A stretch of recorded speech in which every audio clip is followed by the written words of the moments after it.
Greek నుండి వచ్చిన పదం ఆటోఫేజీ. ఆటో అంటే సెల్ఫ్, ఫేజీ అంటే తినడం, ఈటింగ్. ఆటోఫేజీ అంటే సెల్ఫ్ ఈటింగ్.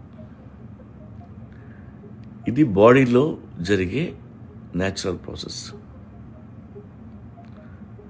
బాడీ తనకు తనే చేసుకునే క్లెన్సింగ్. ఈ సెల్యులర్ మెకానిజం మన ఆరోగ్యాన్ని కాపాడుతూ ఎక్కువ కాలం బతికేలా హెల్ప్ చేస్తుంది. మన బాడీలో ఉన్న పనికిరాని సెల్స్ని లేదా డ్యామేజ్డ్ సెల్స్ని మన బాడీయే తినేస్తుంది. అవసరం లేని సెల్స్ని, డిస్ఫంక్షనల్ కాంపోనెంట్స్ని ఇది తినేస్తుంది. ఆటోఫేజీ అనేది బాడీస్ వే ఆఫ్ రీసైక్లింగ్. మన ఆరోగ్యానికి హాని కలిగించే ఏ సబ్స్టెన్స్ ఉన్నా దాన్ని తినేస్తుంది. అలాగే డ్యామేజ్డ్ ప్రోటీన్స్ ఉంటే వాటిని కూడా తీసేస్తుంది. ఈ ఆటోఫేజీ వల్ల మన మెటబాలిజం పెరుగుతుంది, అలాగే ఎనర్జీ యాడ్ అవుతుంది. మన ఏజింగ్ ప్రాసెస్ స్లో డౌన్ అవుతుంది. ముఖ్యంగా చాలా డిసీజెస్, క్యాన్సర్ లాంటివి రాకుండా చూస్తుంది.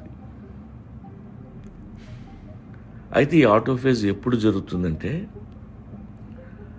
మనం ఫాస్టింగ్ చేసినప్పుడు, అలాగే ఎక్సర్సైజ్ చేసినప్పుడు మన శరీరంలో ఆటోఫేజ్ స్టిమ్యులేట్ అవుతుంది.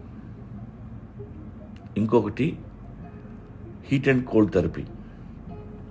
మీరు సానా వాడినప్పుడు లేదా కోల్డ్ వాటర్లో దిగినప్పుడు ఈ ఆటోఫేజ్ యాక్టివేట్ అవుతుంది. ఆటోఫేజీ వలన మన లైఫ్ స్పాన్ కూడా పెరుగుతుంది, మన హెల్త్ బెటర్ అవుతుంది. అందుకే మన పెద్దలు ఉపవాసాలు అవి అలవాటు చేశారు. మీరు కూడా ఏదో దేవుడి పేరు చెప్పి అప్పుడప్పుడు ఉపవాసాలు చేస్తే ఎంతో మంచిది. మీ ఇమ్యూన్ సిస్టమ్ పెరుగుతుంది, బ్రెయిన్ ఫంక్షన్ మారుతుంది. ప్రతిరోజు ఎక్సర్సైజు, ఇంటర్మీడియట్ ఫాస్టింగ్ చేయడం చాలా మంచిది. మన టిష్యూలు రిపేర్ అయ్యి మన బాడీలో హీలింగ్ ప్రాసెస్ పెరుగుతుంది. యోషినోరి అని జపాన్లో ఒక బయాలజిస్ట్ ఉన్నాడు. ఈ ఆటోఫేజీ గురించి అతనే ముందు కనుక్కున్నాడు. దానికి అతనికి నోబెల్ ప్రైజ్ కూడా ఇవ్వడం జరిగింది.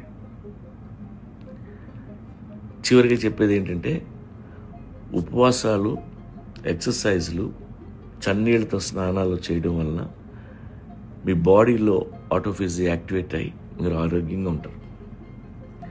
దీని గురించి ఇంకా తెలుసుకోవాలంటే మీ డాక్టర్ని అడగండి. Thank you.